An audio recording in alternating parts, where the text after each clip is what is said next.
Put down the bag of fertilizer. Stop looking at the price tag on that sack of cow manure. What if I told you that the most powerful fertilizer on Earth doesn't come from a factory and it doesn't come from the back end of a cow? What if I told you that the gold standard of plant nutrition is actually a weed? Imagine a substance that contains more potassium than composted manure, more calcium than liquid feed, and breaks down faster than any other organic material known to science. It acts like a biological steroid for your garden. Tomatoes double in size. Fruit trees recover from disease. Clay soil turns into black gold. And the best part? It is absolutely free.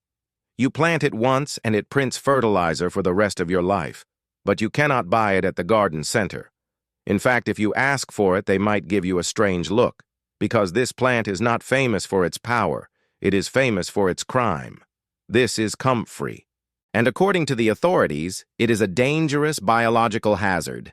In the eyes of the modern agricultural industry, this plant is a competitor that had to be eliminated. In the eyes of the FDA, it is a poison that attacks the liver. In 2001, a massive campaign was launched to wipe it off the shelves and scrub it from our collective memory. It was one of the most successful smear campaigns in botanical history. They told us to be afraid. They showed us the toxicology reports. They told us to throw it away and go back to buying safe-approved industrial chemicals. And we listened. We killed the king of permaculture to make room for the prince of pollution. But here is the paradox that keeps soil scientists awake at night. The very same chemical compounds that make this plant dangerous to eat are the exact reasons why it is the ultimate medicine for your soil. We are living in a world where we poison our land with approved chemicals while banning the one plant that could heal it. Welcome to Ancestral Garden. Today, we are going to break the ban. We are going to look past the warning labels and dig into the deep biology of the plant they tried to bury. This is the story of Comfrey, and it starts with a misunderstanding that cost us billions of dollars. To understand why this green giant is missing from your garden, we have to travel back to the turn of the millennium. The year was 2001. The location was the headquarters of the FDA. After reviewing scientific studies on rats, the agency made a decision that would seal the fate of Comfrey for the next 2 decades. They discovered that the plant contains compounds called pyrrolizidine alkaloids. In high concentrations, these alkaloids are hepatotoxic. They damage the veins in the liver. If you were to eat salads made of wild comfrey leaves every single day for years, or if you brewed a strong tea from its roots and drank it like water, you could indeed poison yourself. The science was correct, but the reaction was catastrophic. The advisory was meant to protect people from taking unregulated herbal supplements. It was meant to stop people from ingesting it internally. But that nuance was lost in the noise. The media headlines didn't say, "Don't eat comfrey." They simply screamed, "Comfrey is toxic." Panic spreads faster than weeds. Gardeners who had grown this plant for generations suddenly looked at it with suspicion. Nurseries stopped stocking it. Herbalists stopped recommending it. A plant that had been a staple of English cottage gardens since the 12th century was suddenly treated with the same fear as radioactive waste. We threw the baby out with the bathwater. Think about the absurdity of this. We grow foxglove in our flower beds even though eating a single leaf can stop your heart. We grow rhubarb even though its leaves contain lethal oxalic acid. We grow castor beans which contain ricin, one of the deadliest poisons on the planet. We don't ban these plants. We simply don't eat them. We respect them for what they are. But comfrey was treated differently. It was completely exiled. And in that exile, we forgot the one thing that matters most. We forgot that while comfrey might be heavy for the human liver, it is the ultimate superfood for the soil. By focusing entirely on whether or not we could put it in our mouths, we missed the point. We aren't supposed to eat it. The earth is supposed to eat it. While the FDA was busy banning it and homeowners were busy killing it, the comfrey plants that survived in the wild continued to do what they have done for thousands of years. They were quietly performing a geological miracle beneath the surface. They were drilling. While your tomatoes and peppers were struggling to find nutrients in the top 6 inches of soil, Comfrey was engaging in a biological mining operation that makes modern agriculture look primitive. To understand the true power of this plant, we have to look down. We have to look deep into the dark, where the roots go. Most of the vegetables you grow are weak. They are biological surface dwellers. Their roots spread out horizontally, staying comfortably in the top 6 inches of the soil. They are fighting for the same limited scraps of food, competing with weeds and drying out the moment the rain stops. Comfrey is different. Comfrey does not compete. It descends. The moment a comfrey root tip touches the earth, it begins a vertical dive that is terrifying in its persistence. It forms a thick black taproot, a fleshy spear that drives straight down. It pushes past the topsoil. It punches through the compacted clay that breaks your shovel. It drills into the subsoil, reaching depths of 6 to 10 feet. Down there in the dark, the chemistry of the earth changes. The subsoil is a locked vault of minerals. It is full of potassium, phosphorus, calcium, and magnesium that have leached down over centuries. Your tomatoes cannot reach it. Your corn cannot touch it. To your garden vegetables, this treasure chest might as well be on the moon. But Comfrey is the key to the vault. It acts as a dynamic accumulator. Its roots dissolve these locked minerals, drink them up, and pump them violently toward the surface. It is a biological elevator, bypassing the laws of depletion. It takes the dead minerals from the deep underground and transmutes them into living organic plant tissue in its leaves. This is why the plant grows with such explosive speed. It has tapped into a secret fuel line that no other plant can access. And here is where the magic happens. Comfrey doesn't hoard this wealth. It is incredibly generous. Because it grows so fast, the lower leaves constantly die off and decompose, or the gardener cuts them down. When those leaves touch the ground and rot, they release all those mined minerals back into the topsoil. It is the perfect closed loop. The plant mines the deep earth to feed the surface. Analysis shows that a wilted comfrey leaf contains a nitrogen-phosphorus-potassium ratio that rivals farmyard manure. It is cleaner than dung. It is richer than compost. And it is completely free. You are not looking at a leaf. You are looking at a solar-powered fertilizer factory.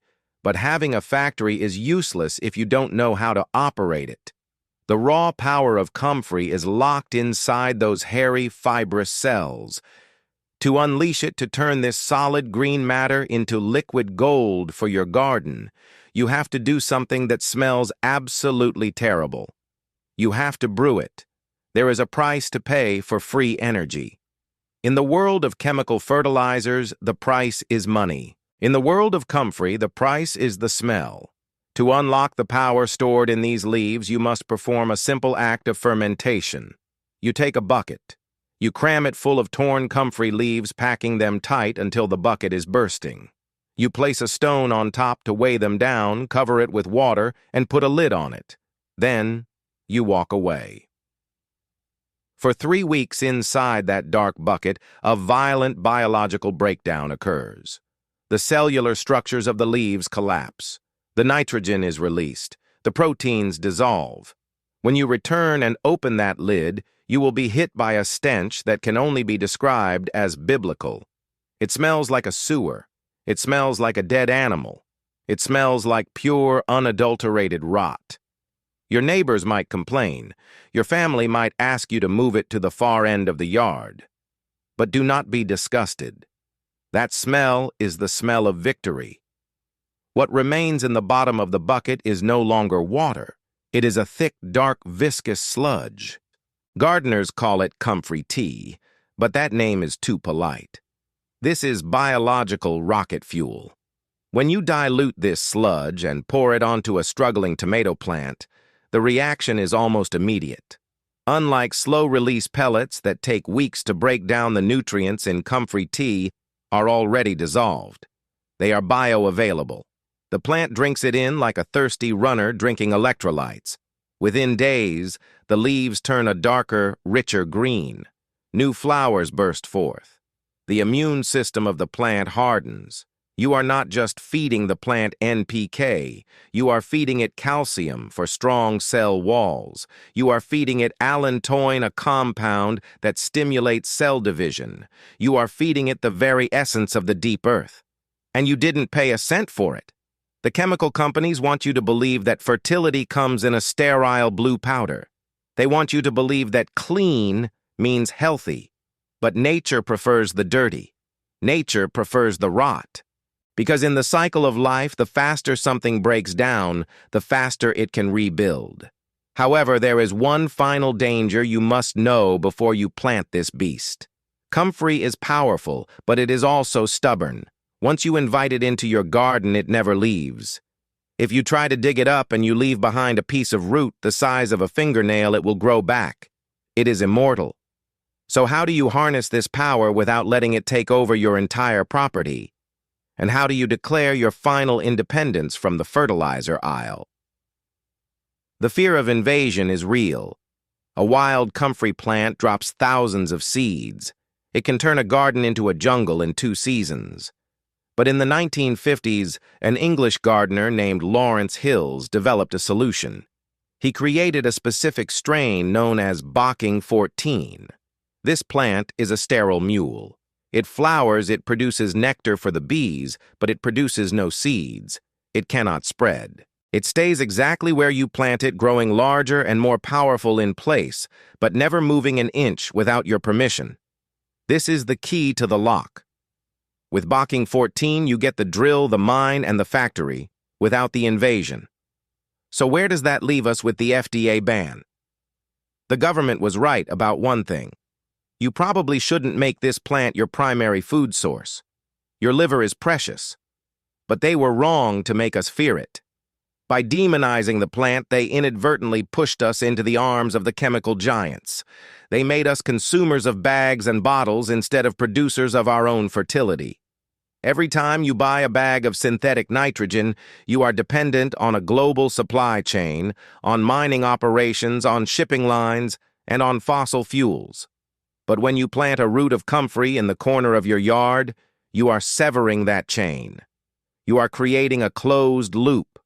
The sun feeds the comfrey. The comfrey mines the soil. The leaves feed your vegetables. The vegetables feed you. It is the closest thing to perpetual motion that exists in agriculture. The forbidden leaf is not a poison, it is a tool. And like any power tool, like a chainsaw or a welding torch, it must be handled with respect, not fear. So here is my challenge to you. Ignore the colorful bags at the garden center. Ignore the fear-mongering headlines from 20 years ago. Find a cutting of Bocking 14, dig a hole, and put it in the ground. Watch it explode out of the earth next spring. Cut it down. Watch it grow back. And when you harvest your first tomato grown on nothing but the rotting leaves of a plant that the world tried to ban, you will taste something that isn't listed on any nutrition label. You will taste independence. The chemicals are for the impatient. The comfrey is for the wise. Which one will you choose? If this investigation opened your eyes to the hidden potential in your garden, subscribe to Ancestral Garden. We are digging up the secrets they tried to bury. The next harvest is yours.